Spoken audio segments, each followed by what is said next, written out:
Hey everybody, and welcome to my kitchen. You want to learn how to make the perfect steak? Let's get started.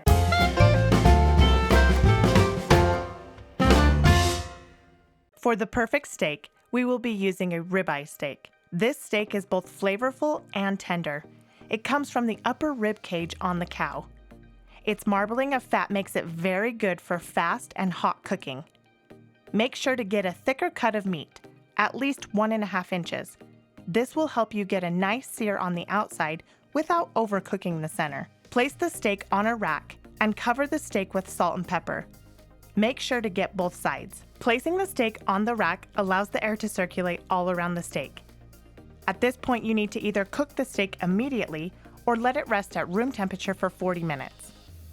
Salting the steak breaks down the muscle structure of the beef, helping to tenderize the meat. If you don't allow the steak to sit for at least 40 minutes, you don't give the liquid enough time to be reabsorbed back into the meat. You can salt your steak up to 3 days before you plan to cook them. Letting them rest uncovered on a rack, in a baking sheet, in the fridge is called dry brining, and it will improve the flavor of your steak. To cook the steak, place a pan over high heat and add a couple tablespoons of oil. Don't use butter. It will burn. I like to place my thermometer in the steak so I can monitor the temperature while cooking.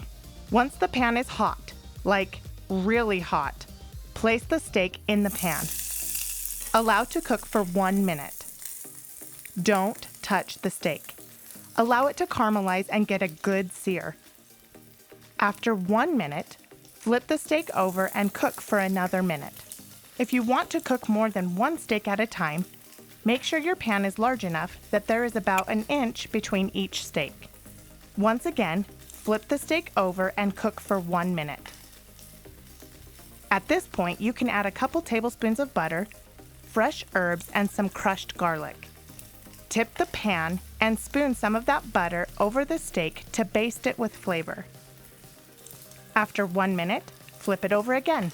Tip the steak up onto its side and render the fat.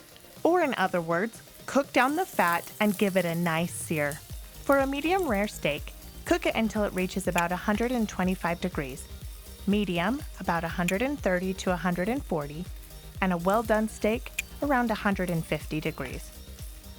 In the comments below, tell me, how do you like your steak? I prefer mine to be medium rare. I recommend practicing this technique a couple of times to get your desired amount of salt on the steak and to figure out your ideal cooking times. Remove the steak from the pan and cover with aluminum foil. Let it rest for 5 to 10 minutes. Remember that as your steak rests, the temperature is still going to rise. This is called carryover cooking. It can rise in temperature as much as 5 degrees. So if you want your steak to be 140 degrees, pull it out of the pan around 135.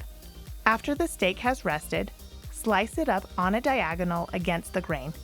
This means you will be shortening the meat's muscle fibers, which makes it easier for you to chew. Check out this video here to learn how to make the creamiest mashed potatoes to go with your steak. Make this meal for your special someone in your life for Valentine's Day, and they will be sure to love you forever. Remember to subscribe and hit the bell. This will notify you the next time I upload a video, so together we can strengthen our families through food. We will see you in the next video.